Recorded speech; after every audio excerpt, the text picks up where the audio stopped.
Hey everybody, it's Marshmallow here. This is going to be my Vixen Season 1 Episode 2 review and rundown. I'm also going to give you guys some updates and a huge Jane the Virgin update. If you guys are Jane the Virgin fans, stick around because I got some huge news coming at the end of this video about the show. So if you guys are huge fans of it, just stick around, but let's get started.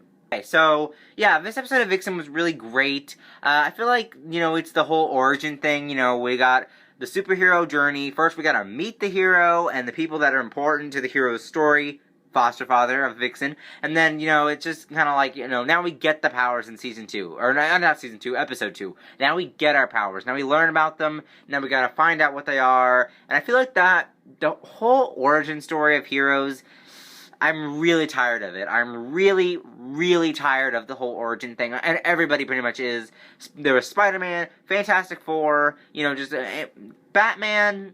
I mean, over the past time, like Christopher Nolan, it was the same origin, so I'm gonna give that one a no too. But I think Christopher Nolan kind of changed it up though, and kind of, I don't know. It's just what you think about it. I still thought that Dark Knight trilogy was really great, but everything else that's in an origin, say like Fantastic Four or Spider-Man, failed because the origins, I don't even know. I just didn't like them. Batman, to be honest, we didn't have.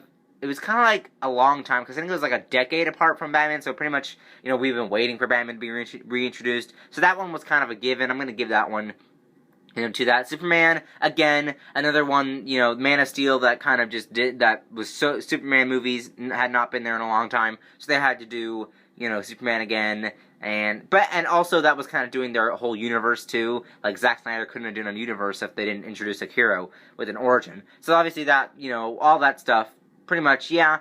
Ant-Man I'm also going to give a pass to because Ant-Man had never been on screen before, so Ant-Man I'm also going to give a pass to as well. But everything else, the origins, just, I'm getting kind of tired of them. But Vixen's, kind of, I am going to give a little bit of a pass. But the whole problem with me for Vixen is that the episodes are way too short. They're way too short. 5 minutes long is not going to cut it for me. And if they ever do like a Season 2 of Vixen, or if they bring the show, if they do a full-length episodes for Season 2, I'm actually making an animated series with like a whole list of episodes and that are all 20 minutes, then, you know what I mean. Like, you know what I'm talking about. Like, I guess I'd be okay with it. But, 5 minutes long, it doesn't work as much. If it was 10 minutes or maybe like 15 or whatever, but it's just 5 minutes long. I feel like that's kind of not enough to do Vixen. I feel like they should have a little bit more time rather than 5 minutes every episode to make a 30-minute story. So yeah, but it was still good. It was still a good episode. So like I said, Mari finds out about her totem. She gets her powers, and she, takes down all these thugs, and then she kind of goes to the professor at, I guess, this university, and she, tries to find out about it. So it's the Tantu Totem from the comics. You guys can call it the Anansi Totem, the, Tantu Totem. I think in the comics it was the Tantu Totem, and all that junk. But it was pretty cool.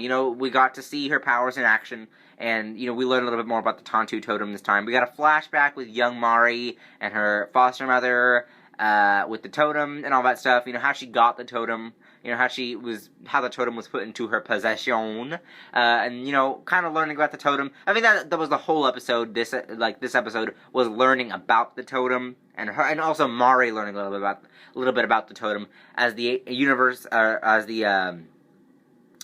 professor told her. The wearer of the totem is granted the powers of the animal kingdom. Vixen, Mari, I guess you call her right now. She's not really Vixen yet, but Mari getting the powers of the animal kingdom this episode, and she's probably using them across episodes. Now, here's the question, though. When is she going to meet Barry and or Flash? Whatever you want to say. The Flash, or... I don't know if she'll find out exactly that Barry is the Flash, like right now. Like, I think she'll meet the Flash. Like, I think she'll run into the Flash. Because remember, we still saw that part where Oliver and Barry, as Arrow and the Flash, were trying to stop her or whatever, and we didn't get to see, the outcome of that. That was like a flash-forward kind of thing, where we don't get to see yet. So, it's going to be really interesting to see, what's going to happen next. I don't know, but I'm super excited. So anyway, let's go to updates. There's no Gamer's Guide for the next couple of weeks, so I won't be live tweeting for that. But I think the next one will still be in September. It's September 30th, and Arrow doesn't start till October 7th, 8th, 9th, 6th, 7, 8, 9. I don't know. It come a little bit in that area. So I'll still be able to live tweet for, I think, a few more Gamers Guides, and then it's to Arrow. Sadly, because I love Gamers Guide, but I'm going to be watching Arrow. And like I said, when winter rolls around as well, PLL, that should be in January when Flash is on break. I think. I'm not really sure about that. But it's kind of going to be like last time. PLL, Flash, same nights. There'll be some nights where I live tweet for PLL. Most of the time, though, like, I'm going to be live tweeting for Flash. Most of the time. Like, pretty much almost all the time. So let's see. Here's something confusing. So, Disney Channel is, I think, taking a break from Bunked. It's not going to be on for a few weeks. And they are airing new episodes of Jessie. So Jessie season 4, like, my theory came true, that they had to start Bunked in the summer to keep it like because it is a summer camp show. My theory was true. They didn't air any more episodes of Jessie so they could start Bunked, and there's still lots more. So they decided to air the episodes of Jessie. Now I don't know if that means that Bunked is temporarily off the table, or if they're going to be airing Bunked and Jessie at the same time, and we'll just know that Jessie's before Bunked. Or if Bunked is officially gone. I don't think it's canceled. I definitely don't think Bunked is canceled, because we would have heard by now. Like, they would have actually said Bunked canceled. So I don't think that Bunked is canceled, obviously. I think they're just taking a break so they can get all these Jessie episodes out and talk about the last episode, the finale, get all that done. Because we still don't know we know that Luke is doing summer school, but we still don't know if Jessie is still there, or if Luke is old enough to stay on his own with, like, maybe Bertram. We don't know if Bertram goes away. We don't know anything. So I feel like that the last episode, since they're airing the episodes now, I think that I think about on episode 14 or 13 that we left off with Jessie. So I think we have, like, 15, 16, 17, 18, 19, and 20, maybe, episodes left. So, like, that's, like, 6 episodes left. So I think that after all those episodes are done, they'll resume Bunked, maybe, and that's what will happen, I think. But that's just my theory of what's going on. Like, it's kind of complicated when you set this date here. Like, when you have a spinoff, and it's a summer camp spinoff, yet you're still not done, with the original show on the initial date that they're going to do the spinoff. So I think that that's just the problem, is that they're just time-consuming and kind of trying to find out which times are best, trying to air all the episodes of Jessie, yet they're doing Bunked, so it's kind of confusing. So, comment down below if you guys have heard of anything about that, if they're doing anything with Bunked, if they're, like, canceling it. I don't think they're canceling it, but if they're just taking a break, whatever, if you guys know anything, comment down below, because I'd love to hear what you guys thought of that. That was just what I saw on TV, that there's new episodes of Jessie coming up, which is great, because we're still going to be able to see, the penthouse, and we're still going to be seeing Jessie, and we're still going to be seeing, Luke, and Karen Boyce as Luke, and all that stuff. We're still going to be seeing that, so that's going to be interesting as well. Alright, so the Jane the Virgin news, huge news, guys. So are you ready for this? Special guest star coming to Season 2 of Jane the Virgin. Get ready. It is Kesha. Kesha is coming to Jane the Virgin, and I am super excited for that. So yeah, I'm a big fan of, like, just anything Kesha related. So, her music's great. She's a great musician, great singer, and earlier this year, she hasn't had the best, 2014 to 2015 right now. She's gone through a lot, and it's really great that someone, she's a very strong, sweet person, so going through all that stuff that she has been going through recently is crazy, and she hasn't been able to put out any music right now, and she says that she's gonna put out music as soon as she can. So kinda, whenever you're struggling with that kind of side, she's gonna bust into the acting world, and I'm sure as pancake and, syrup on top, sure that she's gonna get many roles after this. Or at least, a bunch more, like 2 or 3 more, maybe, offers. She's offered to do, singing competition shows all the time. I mean, come on, Rising Star was just the one that she chose.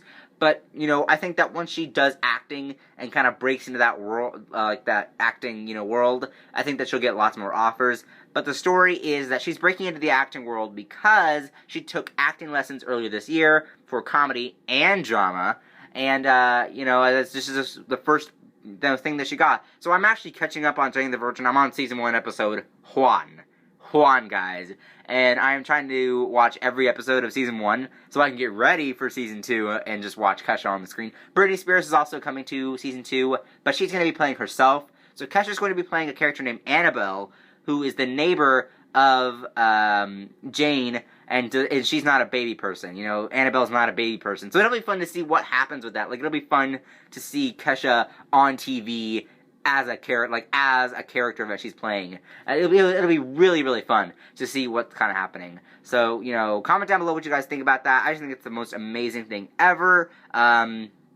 Also, going back to Vixen, what did you guys think of the episode? What did you guys think of her, you know, learning about the Tantu Totem and all that junk? You can also comment down below as well. There are links down there to my Twitter, Instagram, and Vine. There are also links up there to my other videos. So here's another question for the comments, guys.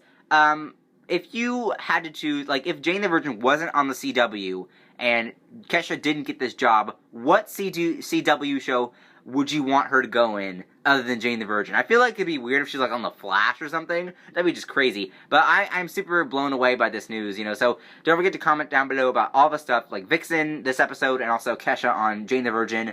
Like I said, there are links up there and links down there. Don't forget to subscribe. Thank you guys for subscribing. I've been seeing you guys subscribe, and also still watching my Descendants Where Is Edie video. You guys have been, you know, boosting my channel so much, and I just thought that was the best thing. So thanks guys for all that as well. So thanks guys a lot for all that stuff, and don't forget to comment, and see you later. Bye bye.